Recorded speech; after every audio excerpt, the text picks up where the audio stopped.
besok lo mungkin dipecat. Lo mungkin sekarang lagi nikmatin kerjaan lo, nikmatin bisnis lo, tiap hari lo kerjain, lo cari duit, lo cari rezeki buat keluarga lo, buat orang-orang yang lo sayang, buat nggapai impian-impian lo, buat masa depan lo, buat masa depan orang-orang yang ada di sekitar lo yang penting buat lo. Tapi sayang, mungkin gak lama lagi kerjaan itu bakal hilang. Manusia dari dulu udah ngerjain banyak hal buat bertahan hidup, buat dapetin apa yang mereka mau. Tapi sayangnya manusia itu males lah. Kita selalu pengen dapetin apa yang kita mau dengan usaha yang lebih sedikit daripada yang seharusnya. Ya cuma gara-gara itu kita sebagai manusia tuh ya jadi berkembang banget kan. Kita akhirnya gunain batu jadi kapak jadi alat-alat lain, alat-alat pertanian. Terus kita bikin alat-alat transportasi, kita bikin mesin dari mesin mekanik, mesin uap, mesin listrik kayak gitu kan. Itu semua ya bisa kita bilang sebagai otot mekanik buat bantuin kerjaan kita sebagai manusia, terus juga ya buat mempermudah kita. Akhirnya kerjaan yang tadinya dikerjain sama manusia itu jadi lebih dikit, hal-hal yang terlalu bikin kita malas buat ngerjain akhirnya ya kita serahkan aja sama otot mekanik ini. Kita jadi bisa ngerjain lebih banyak hal, lebih cepat, lebih bagus hasilnya. Akhirnya manusia jadi jauh lebih berkembang, bisa ngerjain hal-hal yang lebih penting, lebih besar dampaknya dari sebelumnya. Tapi gimana kondisi sekarang? Kita nggak cuma punya otot mekanik itu tadi, tapi mulai muncul yang namanya otak mekanik, otak digital. Sama kayak otak mekanik itu tadi, otak digital itu juga dibikin sama kita itu untuk bantu kerjaan kita sehari-hari ya, untuk bantu ya kita mencapai hal-hal yang lebih bagus, buat gantiin kerjaan manusia juga dasarnya. Tapi sayangnya otak digital ini beda sama otak mekanik. Dia nggak cuma bisa gantiin manusia di kerjaan-kerjaan level bawah, tapi dia juga bisa gantiin kita di kerjaan-kerjaan pengambil keputusan, kerjaan level atas. Ini yang ngeri. Nah, biar bisa lebih paham tentang gimana otot mekanik dan otak digital ini bekerja atau gimana mereka bisa menghilangkan kerjaan-kerjaan manusia, ayo ikut gua, kita bikin survei dulu. Ayo. Oke, gue coba tanya nih ke teman-teman di kantor aja ya. Ini teman gue, namanya gue sih Agil, Pak Asep namanya Adit, Pak Manajer namanya Pak Irman BTW, Ram teman gue juga. Nih gue ada dikit pertanyaan buat lu. Kira-kira ini kerjaannya apa? Oh, ini yang lift nih, Mas. Mencet jasa mau ke lantai berapa gitu. Oh, lift, elevator, tukang pencet elevator. Apa ini ya? Apa ini? Tukang sulap. Apa ini? Tukang ini seni bayangan. Profesi. Tukang itu. Yang di hotel itu yang bawa-bawa itu apa? Oh. Apa ya? Iya. Nah itu. What is saya naon ya? Orang dudukin ini ngapain ini? Menurut gue sih kayaknya model. Oke, ini yang selanjutnya nih. Ini kerjanya apa ya? Ini nggak salah di Inggris ini buat membangunkan orang. Tukang bangunin orang tidur. Ini apa ini ya? Tukang cat. Tukang cat kayak Mas Asep ya? Kerjaannya nangkepin serangga. Ini kayak orang lagi ngecat nggak sih? Berarti ini apa ya? Vlogger keliling mungkin bisa ya? Ini yang ketiga nih. Ini buat yang nyalain lampu. Siapa? Tukang bangunin orang tidur. Tukang bangunin orang tidur juga. Wah, tukang pala ini. Polisi. Profesinya ini kan bawa tongkat panjang tuh kayak tongkat sunggokmat, tongkat apa ya nggak tahu ya. Menurut gue ini kayaknya polisi. Oke, berarti kamu pintar. Kita lanjut ke yang lainnya. Nah, itu tadi. Gimana kerjaan-kerjaan yang zaman dulu itu di survei tadi kita nanya tentang 3 pekerjaan aja. Ada 3 gambar. Pekerjaan 1, pekerjaan 2, pekerjaan 3. Di pekerjaan yang pertama ini adalah kerjaan operator lift. Dia udah hilang sekarang. Operator lift zaman dulu, waktu itu lift masih dioperasiin manual. Itu dulu tahun 1800-an itu masih pakai gear, istilahnya di engkol, pakai tuas gitu kayak gini. Ces buat naik ke atas. Atau yang kelas bawah lagi masih pakai tali, jadi masih gini ditarik set gitu. Makanya kalau di hotel-hotel atau gedung-gedung yang untuk masyarakat kelas atas tuh mereka pakai operator lift. Ya kali orang-orang bangsawan harus kerja keras buat naik ke atas.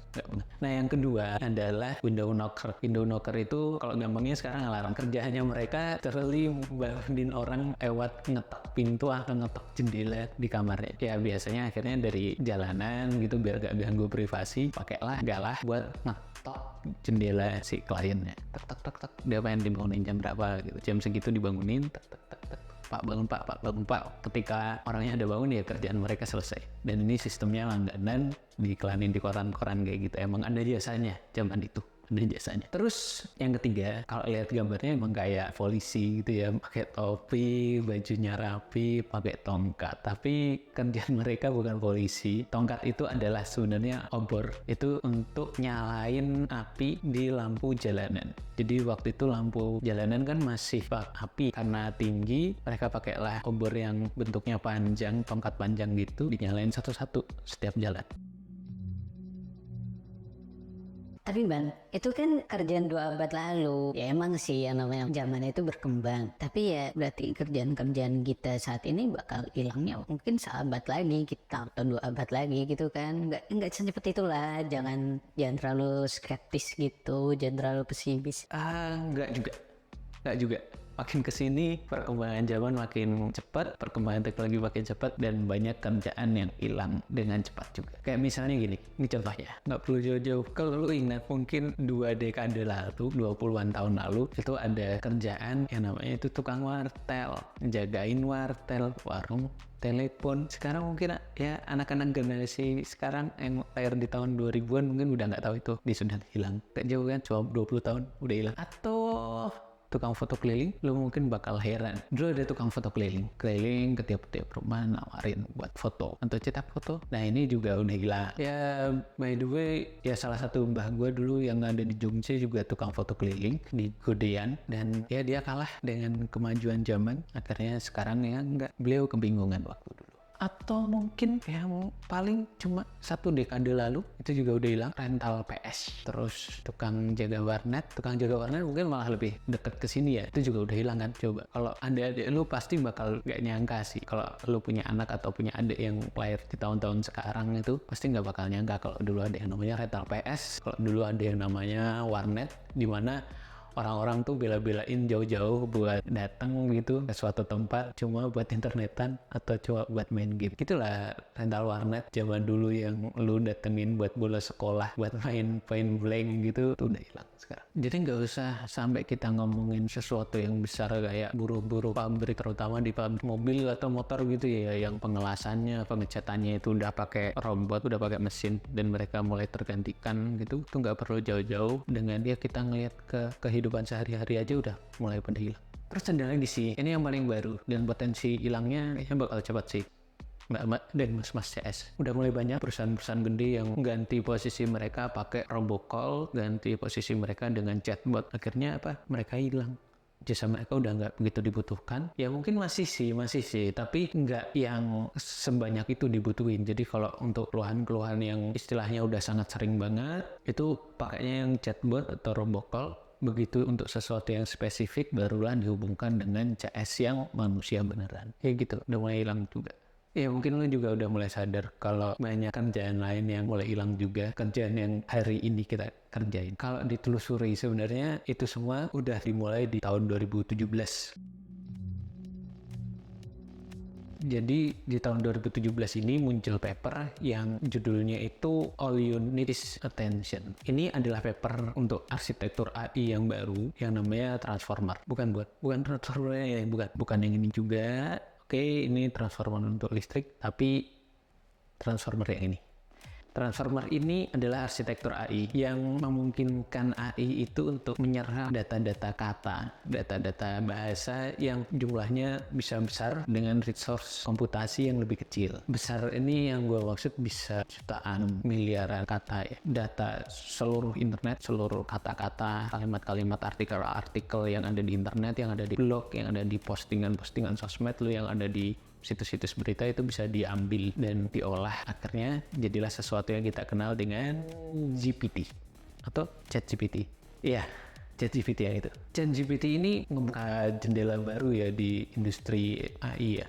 Jadi dulu tuh AI itu dipakai untuk hal-hal yang cukup spesifik. Kayak misalnya yang gue buat itu buat kayak gini, buat deteksi kendaraan. Tapi sekarang dia juga udah mulai bisa ngelakuin kerjaan-kerjaan yang general, kayak ngobrol, dia bisa nulis artikel, dia bisa bikin puisi, dia bisa ngoding. Ini yang bikin orang-orang ketakutan. Sampai ya akhirnya AI sekarang itu udah bisa ngelakuin hal-hal yang bersifat kreatif, yang mana dulu itu kita yakin dan kita taunya hal-hal kreatif itu cuma bisa dilakuin sama kita, sama manusia. Cuma ya nyatanya gini, ternyata sekarang AI pun bisa ngerjain hal-hal yang kreatif. Kayak misalnya, apa sih yang lu butuh? Lu butuh gambar, tinggal pakai Midjourney, tinggal pakai DALL-E. Udah, mereka akan bikin gambar buat lu. Lu butuh lawyer, pengacara, udah ada buat untuk pengacara itu. Pakai AI juga. Lu butuh olah data, udah ada juga yang jadi data scientist. Lu butuh inspirasi buat kerja, buat bikin rumah, udah ada AI arsitek. Lu butuh digital marketer yang analisa data-data penjualan, udah ada juga. Lu butuh video buat jualan produk lu, udah ada AI-nya juga.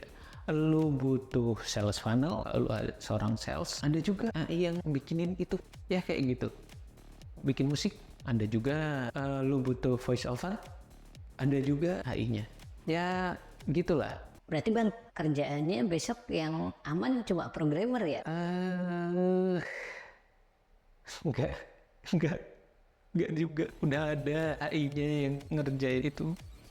Lu udah nggak butuh programmer, dia bisa bikin web kayak gini. Ada juga yang bisa bikin aplikasi mobile kayak gini. Ya, kayaknya gue besok dipecat deh. Tapi tenang, jangan ikut dulu, karena kalau kita lihat track recordnya ya, kerjaan manusia itu nggak pernah 100% tergantikan dengan mesin. Pada dasarnya teknologi yang kita bikin itu selalu dipakai buat nyelesain hal-hal yang spesifik banget. Dia bukan kerjaan yang general ya, yang bakal bisa profesi secara full. Malah biasanya itu bakal ningkatin produktivitas di industrinya itu. Ya balik lagi, sebenarnya mesin-mesin itu juga cuma bisa dipakai buat ngerjain hal-hal yang spesifik. Misalnya robot yang ada di pabrik-pabrik, meskipun mereka adalah robot yang general gitu, bisa ngelakuin apapun, tapi dasarnya mereka cuma ditugasin untuk satu kerjaan aja, kayak misalnya ngelas, kayak misalnya ngecat. Tapi untuk ngerjain yang lain ya butuh teknologi lain. Terus kalau yang paling canggih sekarang, misalnya self-driving car, ya di luar negeri udah pakai. Di beberapa tempat itu udah banyak self-driving car yang dipakai buat taksi. Kayak misalnya Waymo atau Course kayak gitu, itu udah dipakai, udah beroperasi sebagai taksi. Tapi mereka ya spesifik cuma di satu tempat aja, di satu kota kayak gitu. Nggak bisa mereka dipakai buat nyetir di kota lain. Begitu ke tempat lain, kacau. Mereka pasti bakal nabrak-nabrak atau bakal ngelakuin banyak kesalahan kayak gitulah. Ya kita masih bisa bernafas lega sih, karena dasarnya mesin-mesin ini juga cuma bisa ngelakuin hal-hal yang spesifik kayak gitu tadi. Sampai kapanpun mereka nggak akan pernah gantiin manusia secara keseluruhan kayak di film Terminator itu. Iya, nggak akan pernah. Tapi Bang, kenapa kita harus takut sama revolusi AI? Kalau kayak gitu, kata lu kerjaan kita bakal diambil sama mereka, kita bakal kehilangan kerjaan. Iya sih, itu karena kayak gini, sayangnya emang mesin itu nggak butuh jadi lebih baik dari manusia. Mereka cukup setara atau sedikit di bawah kemampuan manusia, kayak gitu aja. Dengan kayak gitu, apa yang mereka kerjain itu sudah cukup, karena mereka punya kelebihan yang nggak kita punya sebagai manusia. Mereka nggak capek, mereka nggak nuntut hal-hal yang aneh, mereka nggak butuh dibayar, mereka nggak butuh makan, simple. Mereka cuma butuh kita biayai kos investasi di awal, tapi di akhir udah nggak ada biaya lagi. Ya paling listrik sih, tapi ya itu jauh lah lebih murah daripada tenaga manusia yang tiap tahun bakal demo naik gaji kayak gitu. Makanya mesin ini sangat-sangat menjanjikan, apalagi AI. Ya kalau udah kayak gini sih, akhirnya kita ada di kondisi yang mau nggak mau harus berubah. Istilahnya ya sink or swim. Kalau kita nggak gerak, kita nggak ngapa-ngapain, kita akan tenggelam. Makanya satu-satunya pilihan kita adalah swim. Kita harus bergerak, kita harus berubah, kita harus berkembang. Kalau nggak, kita akan terus tenggelam kalah dengan teknologi, kerjaan kita akan diambil oleh AI. Ya, tugas kita sebagai manusia itu tuh berkembang, ngelakuin kerjaan-kerjaan yang lebih punya dampak, yang lebih punya value dibanding apa yang dikerjakan sama mesin, apa yang dikerjakan sama AI, apa yang dikerjakan sama robot. Kalau kita semua masih ngerjain hal-hal yang repetitif gitu-gitu aja, yang value-nya yang gitu-gitu aja minim, nggak ada perubahan, cuma ya hal-hal yang flat kayak gitu, kerjaan yang sama kita kerjain terus-terusan hari demi hari, sama aja kita ngerjain hal itu, siap-siap aja suatu saat kita bakal tergantikan. Pada akhirnya semua bergantung sama tangan kita sendiri. Perubahan teknologi itu emang seru, cepet banget, ngeri banget. Tapi ya itu adalah sesuatu yang harus kita jalani. Itu sudah selama ribuan tahun sejarah manusia itu udah terjadi dari dulu. Itu suatu hal yang pasti. Perubahan itu pasti. Makanya kita harus berubah daripada kita cuma koar-koar tentang gimana AI itu berbahaya, robot itu berbahaya, robot itu tidak humanis, AI itu tidak humanis.